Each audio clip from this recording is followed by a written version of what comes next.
సిద్ధిం ప్రాప్తో యథా బ్రహ్మా తదాప్నోతి నిబోధ మే సమాసేనైవ కౌంతేయ నిష్ఠా జ్ఞానస్య యా పరా. శ్రీకృష్ణ పరమాత్మ చెప్తున్నారు, యథా బ్రహ్మ సిద్ధిం ప్రాప్తః తథా మే ఆప్నోతి నిబోధ అంటున్నారు. యథా ఏ ప్రకారముగో బ్రహ్మతత్వం యొక్క సిద్ధి నీకు కలగపోతుందో, బ్రహ్మ సాక్షాత్కారం ఎలా కలగపోతుందో, ముక్తి అనేది ఎలా నీకు లభిస్తుందో అటువంటి స్థితిని మే నిబోధ నేను నీకు చెబుతున్నాను. అర్థమైందా? తథా ఆప్నోతి, నువ్వు ఆ విధంగా పొందగల. యథా ఈ విధంగా బ్రహ్మ యొక్క తత్వాన్ని తెలుసుకున్నటువంటి స్థితి ఉందో ఆ స్థితి నీకు చెప్పదలుచుకున్నాను. అలా తెలుసుకున్నావా? చాలా. అయితే అది కూడా ఎట్లా అంటే ఇంతవరకు నీకు చాలా వరకు చెప్పేసిన 17 అధ్యాయాలతో. మళ్ళీ ఇప్పుడు చెప్తున్నానంటే ఇది ఒక 18 అధ్యాయాలు చెప్పడానికి అనుకోలే. అర్థమైందా?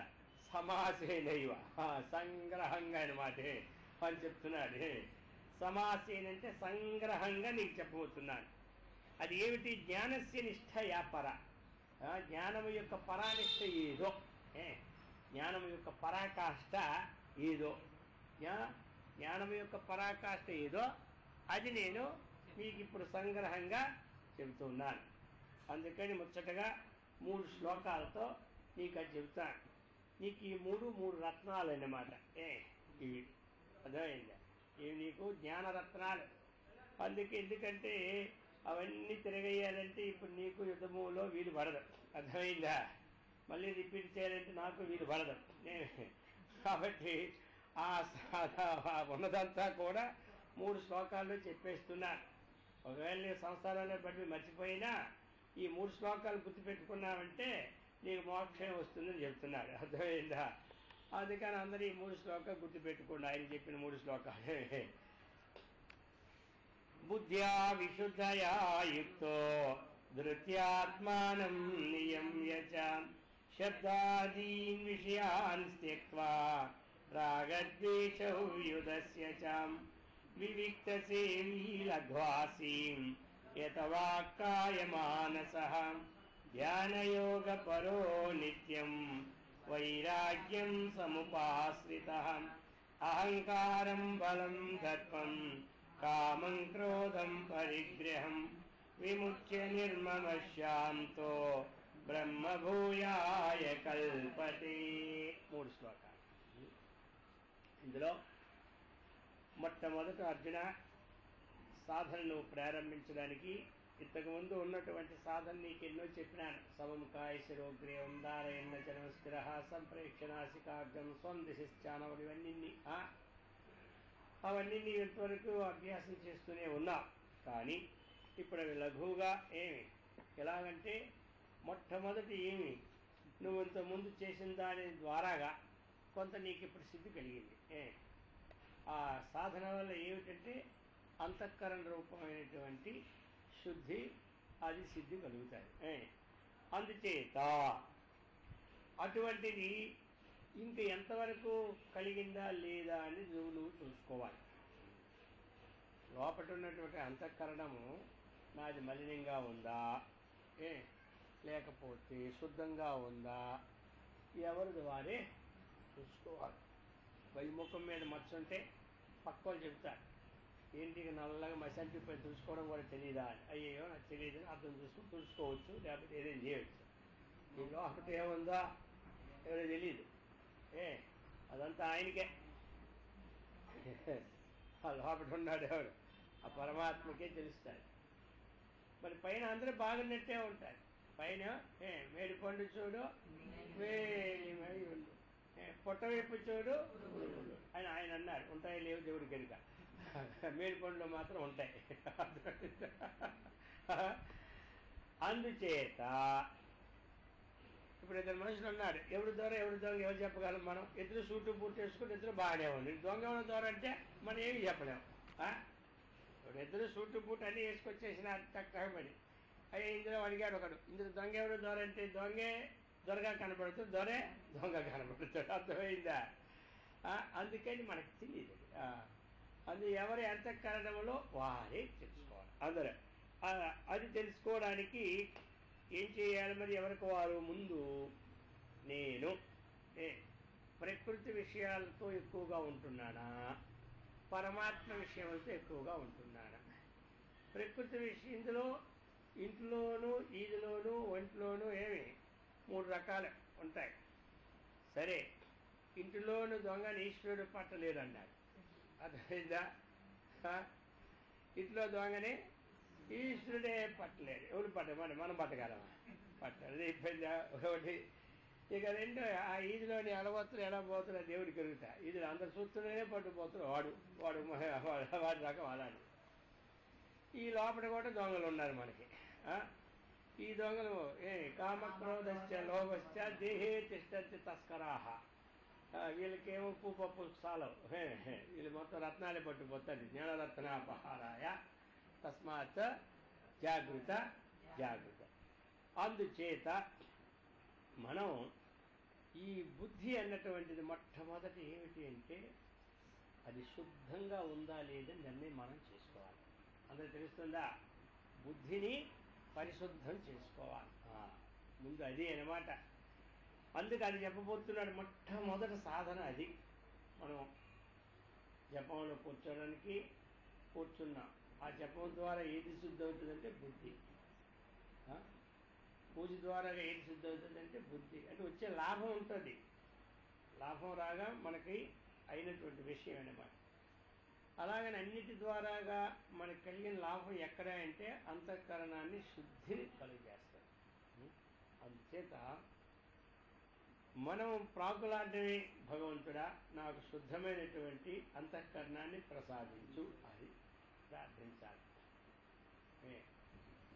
దీని ద్వారా అన్నీ శుద్ధం అవుతాయి.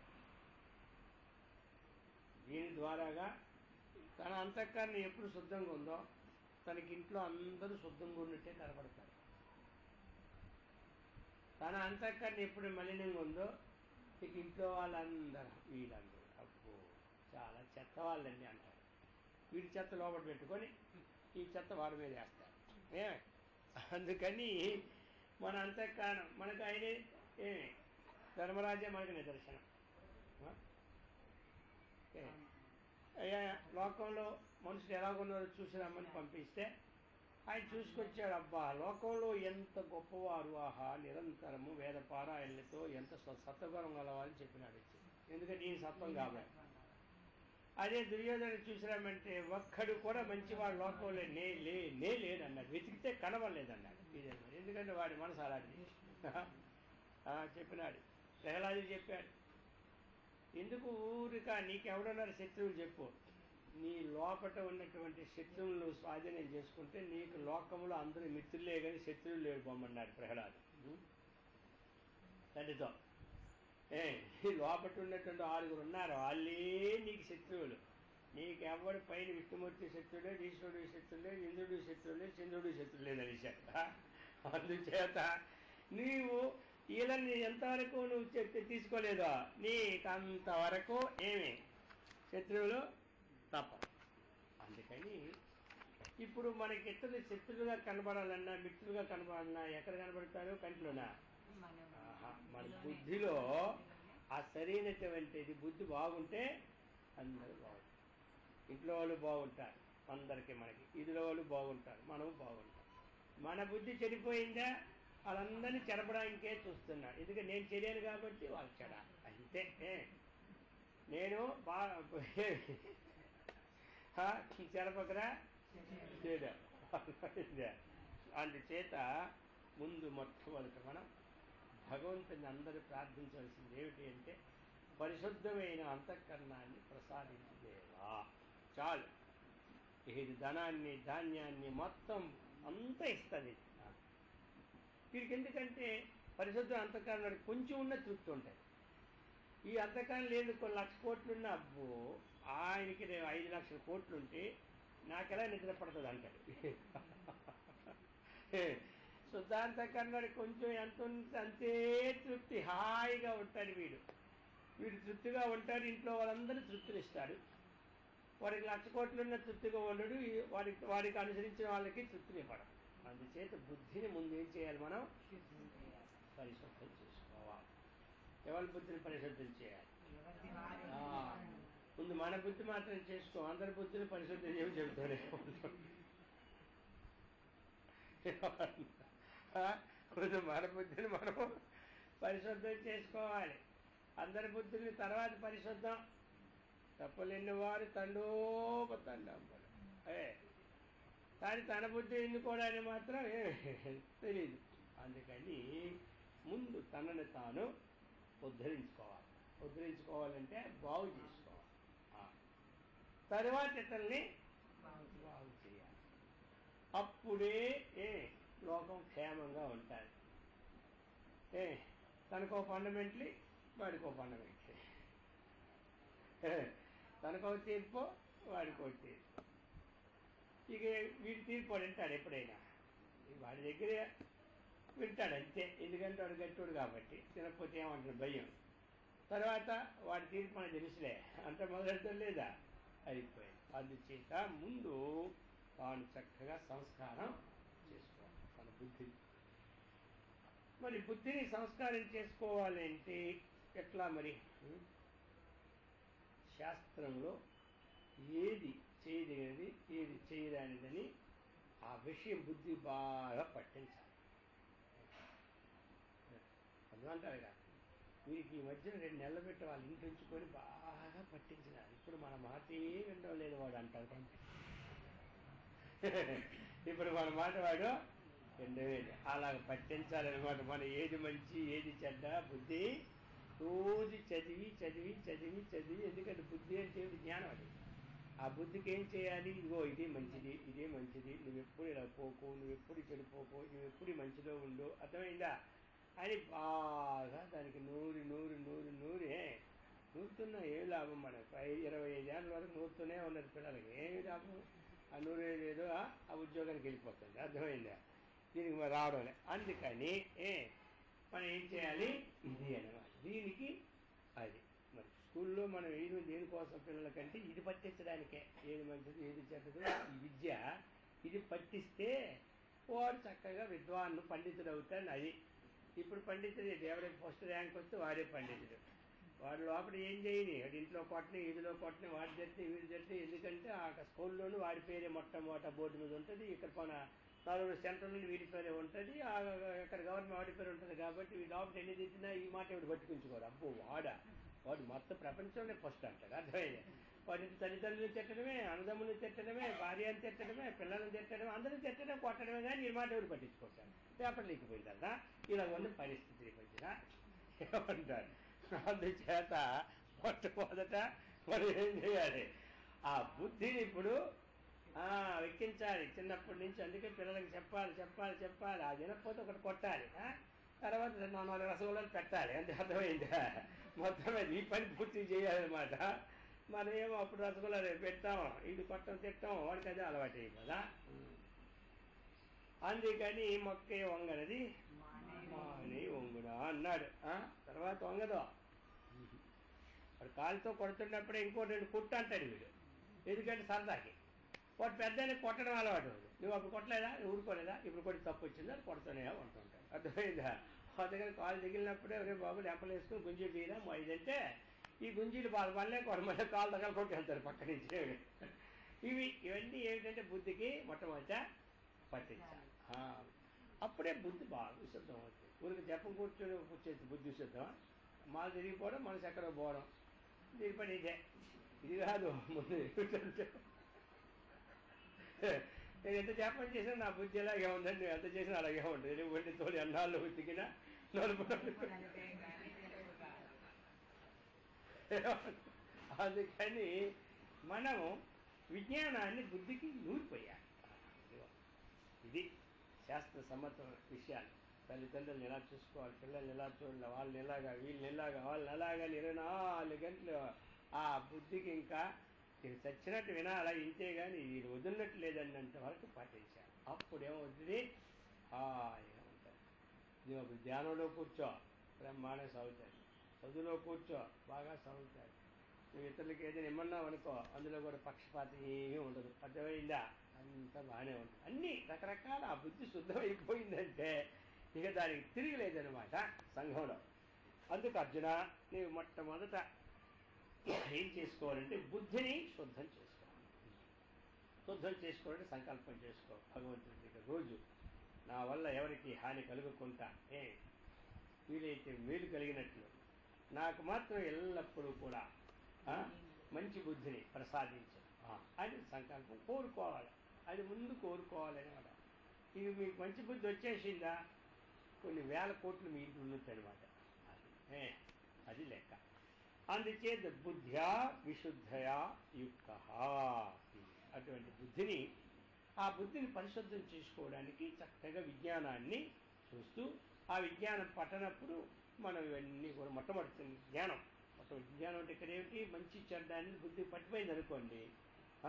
ఇప్పుడు ఇది అశుద్ధము, ఇది ఒంటికి రాసుకోకూడదని బుద్ధి ఎప్పుడు కలిగింది, రాసుకుంటాడా? అది ఎంతవరకు కలలేదు అక్కడ నుంచి తీసేసి రాసుకుంటూనే ఉంటుంటాడు. అర్థమైందా? ఇది అనమాట కదా. అలాగే అన్ని విషయాలు. అందుచేత అర్జున, నువ్వు ఎందుకంటే నీకు తీర్మానం చేసేదల్లా బుద్ధే. ఎలాగైతే మన సుప్రీంకోర్టులో, హైకోర్టులో జడ్జిమెంట్ చేస్తారు, జడ్జి అనమాట. ఇంకా జడ్జిమెంట్ అయిపోయిన తర్వాత మొదటి గుర్తు ఇచ్చేస్తారు. కొన్ని హైకోర్టుకి వెళ్దాం, మరి ఎందుకు సుప్రీంకోర్టుకి వెళ్ళిపోవాలి మనం. మళ్ళీ హైకోర్టులో తీర్పు కొట్టడానికి అవకాశం ఉంటుంది ఎక్కడ, సుప్రీంకోర్టు. కాబట్టి సుప్రీంకోర్టు జడ్జి తీర్మానం ఏ పద్ధతి ఇంకొందా, దాన్ని తిరిగి ఉందా చెప్పండి? లేదు. ఈ బుద్ధి సుప్రీంకోర్టు జడ్జితో సమానం. ఎవరు? ఇప్పుడు ఇది ఒకసారి ఇది కానీ శాంక్షన్ చేసిందా, వాస్ ఇక అన్నీ ఇక మనసు దానికోసమే ఆలోచిస్తుంది. తెలిసింది కదా? బుద్ధి నువ్వు ఈ పని చెయ్యి అంటే ఏం చేస్తా, మనసు ఆలోచిస్తావు. నువ్వు ఈ పని చేయొద్దంటే దానికోసం ఆలోచన ఉండదు. కాబట్టి ఇప్పుడు ఎవరి తప్పు, మనసు తప్ప బుద్ధి తప్ప? అందుకే అంటాడు ఇది బుద్ధి లేనిరా, బుద్ధి లేని అని అంటా లేదా? అదే అనమాట. ఎందుకంటే అందుకే మనసుకేం తప్పులే, మనసుకేం తప్పు. రాజు బుద్ధి, మంత్రి మనస్సు. మంత్రి చెప్పిన రాజునా, రాజు చెప్పిన మంత్రి. మంత్రి చెప్పినట్టు వినాలి, అప్పుడప్పుడు వింటాడు సలహా, కానీ మొత్తం అది చేయవలసింది అంతే. ఇప్పుడు అయిపోయింది. ఇప్పుడు మంత్రి చెప్పినప్పుడు రాజు అనవలసి వస్తుంది. కర్మ ప్రపంచం అంతే కదా. ఇప్పుడు ఉంది రాష్ట్రపతి అంటే రాజు. ఆ రాజు చెప్పినట్టు ఈ మంత్రి కాదు. మంత్రి చెప్పినట్టు రాజు ముద్ర వేస్తేనే, లేకపోతే మన్నాడు ఇంకో రాజు పెట్టుకుని నువ్వు బో అంటాడు. ఎవరు? ఈ మంత్రి. ఈ మంత్రి ఇంకో రాజు పెట్టుకొని పో. అందుకే నాకెందుకు ఈ గోడ చెప్పండి. ప్రపంచానికి రాజుగా ఇచ్చారు, భారతదేశానికి ఎక్కడ ముద్ర కనుక అక్కడ ముద్ర కొట్టేస్తాడు. ఆయన పని అది. అలా కాకుండా ఈ బుద్ధి అన్నటువంటిది ఎప్పుడైతే జారీ చేసిందో మనస్సు ఏం చేస్తుంది, దాన్ని ఆలోచన చేస్తుంది. మనస్సు ఎప్పుడైతే ఆలోచన చేసిందో ఇంద్రియాలన్నీ ఆ పనులు చేయడానికి ప్రయత్నిస్తాయి. ఇంద్రియాలు ఎప్పుడు ఆ పనుల్లో దిగుతున్నాయో శరీరము సహకరిస్తుంది, పనులన్నీ చేస్తాయి. అది ఏం చేసింది, మంచిగా చేస్తే ఇవన్నీ మంచిగానే ఉంటాయి. అది చెడుగా ఆలోచిస్తే చెడు పనులు చేస్తాయి. అందుచేత అర్జున, నువ్వు ముందు మొట్టమొదటి ఏమిటంటే సాధనలో కష్టపడు. నీ బుద్ధిని శుద్ధి చేసుకోవడానికి ఒక 12 సంవత్సరాలైనా పర్వాలే. 12 ఏళ్ళు అవు ఏం పర్వాలేదు, 25 ఏళ్ళ పర్వాలే, నువ్వు 50 ఏళ్ళైనా పర్వాలే, మొత్తం మీద నీ బుద్ధిని శుద్ధం చేసుకో. బుద్ధిని అప్పుడు ఏం చేయాలి, ఇక ధృత్యాత్మానం నియమ్యచ అన్నాడు. బుద్ధి శుద్ధి చేసుకొని చక్కగా అంటే బుద్ధిలో ఇది చేయదగిన పని, ఇది చేయరాని పని, ఇది ఆత్మ, ఇది అనాత్మ, ఇది సత్యము, ఇది మిథ్య, ఇవన్నీ ఆ బుద్ధిలో తెలుసుకోవాలి. అర్థమైందా? ఈ తర్వాత అప్పుడు ఏం చేస్తుంది, ఇక ఆత్మానం ధృత్య ధైర్యంతో ఏమి మనస్సు నియమ్యా. అర్థమైందా? ఏం చేయాలి, మనం మనస్సుని ధైర్యంతో నిలబట్టాలి. ఎక్కడ నిలబెట్టాలి, ఏ ఆలోచన చేస్తే ఆ ఆలోచన ఏంటి. మీరు పరమాత్మ విషయాన్ని ఆలోచిస్తే పరమాత్మ విషయమునందు, అర్థమైందా, లేదు లోక వ్యవహారాలు ఆలోచిస్తే లోక వ్యవహారం నందు, ఆధ్యాత్మిక వ్యవహారం ఆలోచిస్తే ఆధ్యాత్మిక వ్యవహారం. అన్నీ కావాలి. లోక వ్యవహారం వద్దా, లోకం వ్యవహారం కావాలి, ఆధ్యాత్మిక వ్యవహారం కావాలి. అది ఏది ఎంతవరకు అన్నట్టు. ఉప్పు ఉంది, ఉప్పు కావాలని చెప్పి ఎంత వేస్తే వద్దు పప్పు. లోక వ్యవహారం 24 గంటలు లోక వ్యవహారం పెట్టుకుంటే ఏమవుతుంది అంటే ఉప్పులా వాడుకోవాలి. ఏమిటి లోక వ్యవహారం, అప్పుడు అది రుచిగా ఉంటుంది. అది ఎక్కువైపోయింది అనుకో తిరిగా ఉంటుంది అనమాట. ఇక మొత్తం అంతా చేరైపోద్ది. ఆ విధంగా వ్యవహారం అనేది అన్నీ ఉండాలి. వ్యవహారం ఎంతవరకు, మిరపకాయ ఒక వ్యవహారం, అది ఎంత ఉండాలి. మిరపకాయ 2 మిరపకాయలు ఎక్కువ వేసాను గోప గై ఏమంటారు, ఏం వంట ఏం పెట్టా పాశ్యం వంట పిలిచి భోజనం పెట్టి అంత మెతుకు తినకుండా చేసినారు అలా పెళ్లికి అంత చెప్పుకుంటుంటారు లేదా. అందుకని అన్నీ ఉండాలి, కానీ ఎంత అంత ఉంచుకోవాలి. వద్దని చెప్పలే. ఉప్పు ఎంత ఉండాలో, కారం ఎంత ఉండాలో, ఇవన్నీ అంటే ఏది అందులోనట జీలకర్ర వేస్తే చాలా బాగుంటుంది చెప్పి 1 పావు జీలకర్ర పోసాడు అనుకో, బాగుంటుంది ఉండబట్టి పోతుంది అనమాట. ఇప్పుడు 1 పావు జీలకర్ర వేస్తే